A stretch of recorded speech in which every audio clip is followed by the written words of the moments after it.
मोदी जी पहुंचे श्रीलंका में और वहां पर जाकर उन्होंने जो करना था कर दिया। पहला काम ये किया कि चाइना को वहां से मक्खी की तरह बाहर निकाल दिया। वहां से 1 दिन के लिए जाते हैं, अमेरिका 2 दिन के लिए, लेकिन श्रीलंका में 3 दिन क्यों? ठीक है जी, ये एक सवाल है। बहुत सारे लोग जारी बात है इसके ऊपर जानना भी चाहते हैं और ये सबको खटक रहा है कि मोदी साहब वहां पे 3 दिन क्या करेंगे। ये को चीन का करीबी माना जाता था, मगर वो चीन पर निर्भर होना नहीं चाहते। दिसानायके चीन और भारत की दोस्ती का अंतर समझ चुके हैं। दिसानायके बयान दे चुके हैं कि श्रीलंका की जमीन का इस्तेमाल वो भारत के खिलाफ कतई नहीं होने देंगे। राष्ट्रपति दिसानायके ने पीएम मोदी को श्रीलंका के सर्वोच्च सम्मान से सम्मानित भी किया। अदानी वहां गया नहीं है, मोदी जी श्रीलंका जाते हैं और ऐसी ऐसी पार्टनरशिप करते हैं कि कईयों के पेट के ऊपर रोड पड़ने लगे उनको, क्योंकि उनके प्रिय चाइना को धक्के मार के बाहर निकाल दिया। अब मोदी जी को टारगेट कर रहे थे तो साथ में अदानी को भी बीच जोड़ दिया। ये माजरा क्या है? वो बंदा तो बगैर किसी ओहदे का मुस्तहिक नहीं है, बजाय उसके कि उसको चाहे का कोई अवार्ड दिया जाए। तो बिल्कुल हरगिज़ नहीं, ना उसका कोई विजन है, ना उसके पास कोई नॉलेज है, ना प्रायर कोई उसके पास कोई उसका बैकग्राउंड है। तो एक चाय बेचने वाला धरती भारत के खिलाफ यूज करने नहीं दूंगा, इसलिए तुम तो पहले यहाँ से पतली गली से बाहर निकलो। पतली गली इसलिए बोला है कि उसके समुद्र के पास से छोटी सी जगह थी, उसमें से बाहर निकाल दिया। इंडिया से दोस्ती। अब हम देख रहे हैं श्रीलंका, भारत के प्रधानमंत्री इस समय श्रीलंका में हैं और श्रीलंका में बैठकर वहां पर बातचीत कर रहे हैं ट्रेड की, वहां पे बातचीत कर रहे हैं रीजनल सिक्योरिटी की, वहां पे बात कर रहे हैं मैरीटाइम ट्रेड की। बहुत सारी बातें हो रही साथ में। श्रीलंका के साथ मैरीटाइम सर्विलेंस करेगा, जॉइंट मिलिट्री एक्सरसाइज करेगा। भारत अब श्रीलंका को खतरनाक हथियार भी देगा। लेकिन सवाल है कि डिफेंस डील 2025 में क्यों हो रही? मोदी का इसको लेकर भव्य स्वागत भी हुआ, जहां पर हमने देखा भारतीय डेलीगेट। हाय फ्रेंड, स्वागत है आपका है आज की खबर में। तो दोस्तों, नरेंद्र मोदी ने श्रीलंका में तहलका मचा दिया है और श्रीलंका में नरेंद्र मोदी ने चाइना को मक्खी की तरह फेंक दिया है और डिफेंस डील कर ली है श्रीलंका से। और दोस्तों, पाकिस्तानी मीडिया चीख रहा है कि मोदी को सर्वोच्च नागरिक का अवार्ड क्यों दिया श्रीलंका ने। तो दोस्तों, चलिए देखते हैं वीडियो में, और ऐसे वीडियो देखने के लिए हमारे चैनल को लाइक करो, शेयर करो, सब्सक्राइब करो।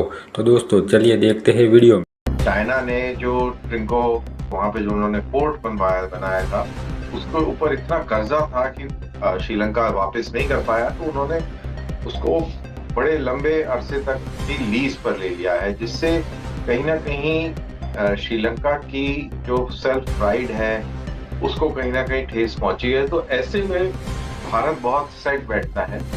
और अगर सिक्योरिटी कंसर्न्स की बात करी जाए तो श्रीलंका की और भारत की सिक्योरिटी कंसर्न्स काफी मिलती जुलती हैं। इंडियन ओशन रीजन के ये दोनों मुल्क हैं। चाहते हुए भी, अगर चाहे भी वो कि भारत से अलग होके और वो अपना कुछ नया सिस्टम सेटअप करे, तो वो उसके फायदे में नहीं रहेगा। हमारे पास बहुत सारी चीजें हैं जो हम श्रीलंका को दे सकते हैं। जैसे लोग बोल रहे थे कि मोदी जी ने वहां पे जाके क्या कर लिया, तो आपके सामने है, एक स्ट्रेटेजिक पार्टनरशिप ऐसे करी है जिसका कोई हिसाब नहीं है।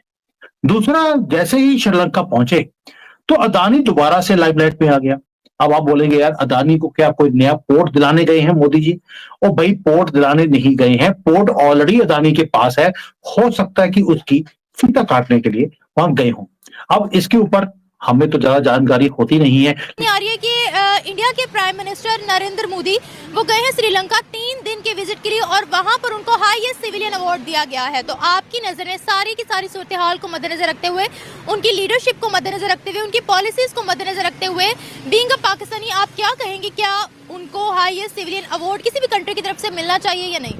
देखिए जी, पहली बात तो ये है कि बगैर एक पाकिस्तानी की होते हुए और बाइस होते हुए, इसके बावजूद भी अगर आप इंसानियत की बेसिस पे देखें, ह्यूमन बेसिस पे देखें, तो जो बंदा एक आम बंदों को कत्लेआम कह रहा है। इंडिया तो बड़ा स्कॉलर ब्रांच बनता है कि हम लोग बहुत हर एक का हकूक देते हैं, आज़ादी देते हैं, लेकिन उसके बावजूद आप जहाँ पे कत्लो गारत देखते हैं, सिर्फ मुसलमान ही नहीं, वहाँ पे ना क्रिश्चियन महफूज है, ना कोई उनकी अपनी ज़ात जो शूदर वगैरह हैं वो भी महसूस नहीं है। तो वो बंदा तो बगैर किसी ओहदे का मुस्तहिक नहीं है, बजाय उसके कि उसको चाहे का कोई अवार्ड दिया जाए। तो बिल्कुल हरगिज़ नहीं, ना उसका कोई विजन है, ना उसके पास कोई नॉलेज है, ना प्रायर कोई उसके पास कोई उसका बैकग्राउंड है। तो एक चाय बेचने वाला, और जब आप उसे ला के बिठा दोगे किसी अच्छे डेजिग्नेशन में, तो वो सब कुछ यही तो करेगा। ये आप मुझे ये बताएं कि किस किस्म की इंसानियत है कि हम लोग जो है एक जो कत्लेआम कर रहा है लोगों का, इंसानों का कत्लेआम कर रहा है, तो हम उसे अवार्ड से नवाज रहे हैं? बिल्कुल हरगिज़ नहीं। आपने पहले बोला कि वो चाय बेचने वाले हैं, उनका कोई विजन नहीं है और किसी भी कंट्री को जो है वो उनको सपोर्ट नहीं करना चाहिए।